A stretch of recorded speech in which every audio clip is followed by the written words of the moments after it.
So as we begin to unpack more about who Jesus is, I hope the last few sessions have been really helpful to lay a platform from which we're going to look at Jesus. What I mean by that is our faith sometimes can be accused that if everything we do is just from the Bible, people who don't know Jesus would accuse us of a fairy tale or making things up, or actually, if you like, a self-fulfilling faith. But when we realise that Jesus really lived, that there was a real point in time where a real person called Jesus really lived here on earth, and we realise that the Bible we have is trustworthy and accurate to what was originally written, and it was written by people who were with him at the time, who were writing their experiences, their observations, and recording them for us to follow. What we believe has a tested and firm foundation. It's based on something solid. And the Bible that we have is the Bible that God wanted us to have in order to understand him. Those things are really important for us as we begin to unpack what the Bible teaches us about Jesus, that we might know him better. Foundations are really important. For many of us who've had an encounter with Jesus, there is a real experience that we have, and our faith is something that is living and active. But we also need something in which to interpret our experiences. Otherwise, everything becomes subjective. Paul writes to Timothy and says, "Do your best to present yourself to God as one approved, a worker who correctly handles the word of truth." It's really important to have a baseline from which to begin to understand our faith. We all need a foundation, and sometimes if we don't have that, then things can go off askew, and that's where many of the cults begin to come about. You might think back to sort of various religious or charismatic characters who've risen up. I think back to things like the Waco experience, that when I was a young boy, I remember hearing about this event in Texas where there was this religious cult.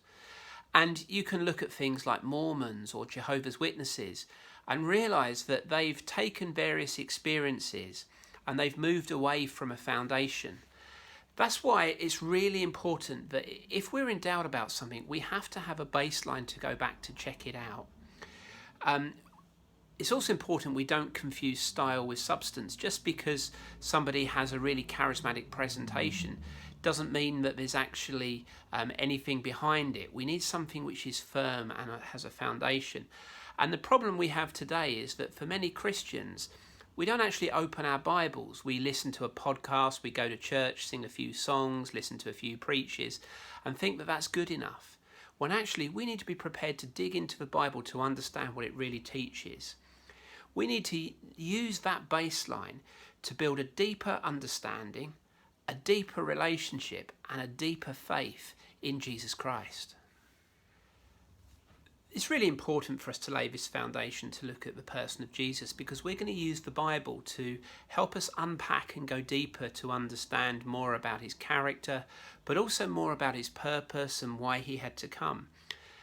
When we talk about Jesus, it's important that we remember that Jesus is and not was.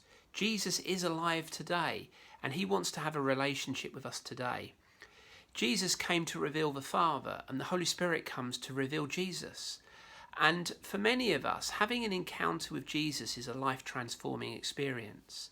I believe that we need to have those encounters with Jesus, and we need to be baptized in the Holy Spirit. That takes our faith to a whole deeper level. And often, if we haven't had those things, we just drift along by whatever the latest trend or fashion happens to be, rather than having any substance and depth to what we believe. In John chapter 3, Jesus has an encounter with a religious leader called Nicodemus, who comes to him, and Jesus has this conversation with him that says, if you really want to have a relationship with God, then you have to be born again. The Holy Spirit wants us to have an encounter with God. He wants to introduce us to Jesus. He wants to help us to go deeper in what we believe. And I want us all to have that encounter with God. I want us all to have that encounter with the Holy Spirit. And unpacking the Bible helps us to be able to make sense and understand that experience and have a foundation from which to build. It's really important that we know him personally. because one of the most telling words that Jesus says is found in Matthew chapter 7, when people are saying, did I not prophesy in your name? Did I not do all these wonderful things? And Jesus said, go away from me, I never knew you. Those are really painful words to hear if we think we're a follower of Jesus, only to find out that Jesus never knew us. We need to have a personal encounter with Jesus. And when we have that encounter, it transforms us. It gives us a hunger to follow him, a hunger to know him more, and a hunger to tell others. Unpacking the Bible to help us understand Jesus helps us to go deeper in that and helps us to make sense of the experiences we have, because we live in a world that says you can make truth in whatever form you want. Having a baseline to understand our experiences is really important, and we're going to move in now to unpacking something more about the truth of who Jesus is and how we can know him better.